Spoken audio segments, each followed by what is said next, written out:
Assalamualaikum warahmatullahi wabarakatuh. Perkenalkan, saya Timotius Emmanuel Santosa. Dan saya Kaila Bening Amanda Putri, tim peneliti MSD SMA Negeri 6 Surabaya dengan judul Aktivitas dapur sehari-hari menyebabkan kebutuhan minyak goreng sawit meningkat. Alhasil, produksi kelapa sawit dan produk sisa berupa TKKS menjadi bertambah. Seiring dengan hal itu, kebutuhan pupuk makin tinggi dan volume air limbahnya meningkat. Keberadaan amonia dan fosfat dapat menyebabkan terjadinya eutrofikasi, sehingga kedua polutan tersebut harus dikurangi. Pada penelitian ini, TKKS digunakan sebagai adsorben untuk menyerap amonia dan fosfat. Untuk itu perlu dipelajari berapa banyak adsorben yang bisa dihasilkan oleh limbah TKKS. Selanjutnya, adsorben akan digunakan sebagai media tanam tumbuhan.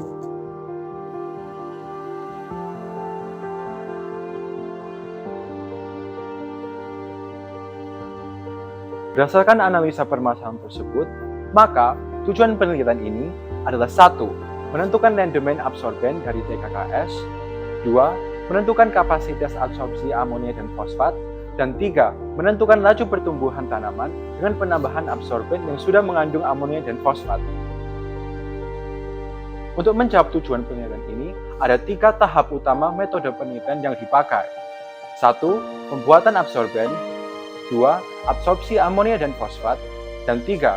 Uji coba absorben pada media tanam.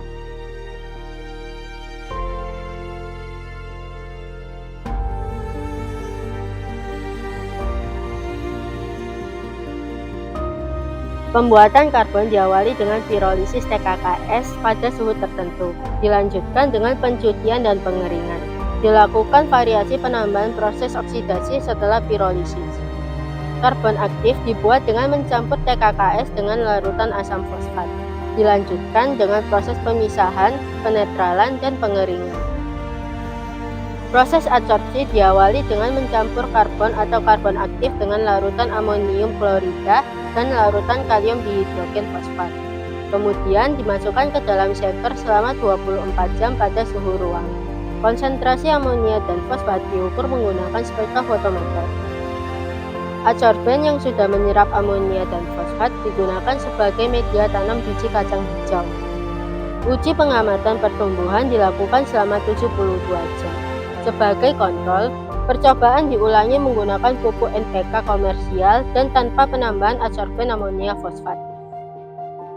Hasil percobaan menunjukkan bahwa rendemen yang diperoleh menurun seiring dengan naiknya suhu.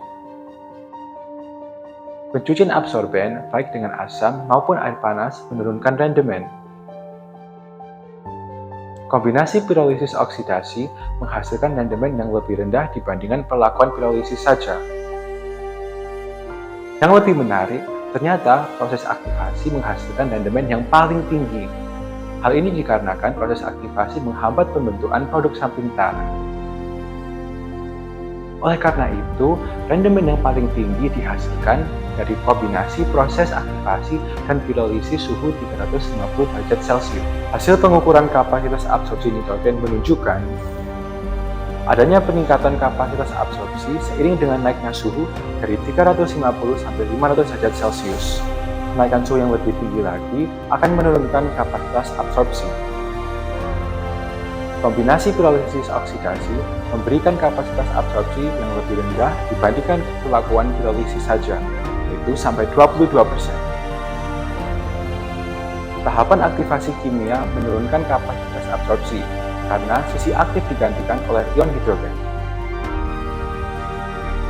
Proses pencucian tidak memfasilitasi absorpsi nitrogen, tapi pencucian dengan air panas memberikan hasil yang lebih baik.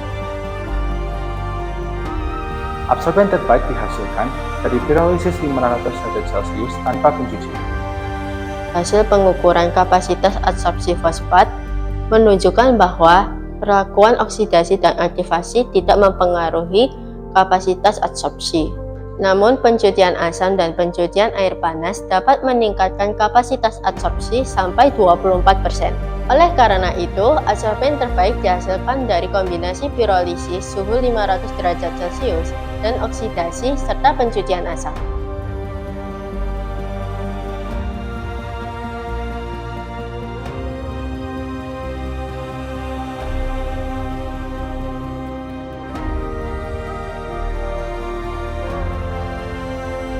Selanjutnya, adsorben terbaik yang telah diperoleh sebelumnya digunakan sebagai media tanam kacang hijau.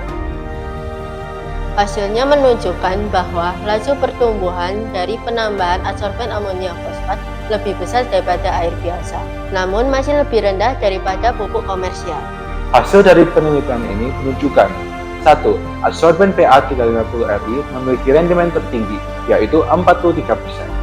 2. Adsorben amonia terbaik adalah P500RI dengan kapasitas absorpsi 2,19 mg per gram dan laju pertumbuhan 1,24 mm per jam. Dan 3. Adsorben fosfat terbaik adalah PO500CA dengan kapasitas absorpsi 11,57 mg per gram dan laju pertumbuhan 1,43 mm per jam. 4. Uji penanaman kontrol menggunakan pupuk komersial memberikan laju pertumbuhan yang lebih tinggi, yaitu 1,68 mm per jam. Melalui penelitian ini, kami berharap inovasi ini dapat menjadi bagian dari penguatan ekonomi biru demi Indonesia yang bersih, maju, dan sejahtera. Salam prestasi, bye-bye!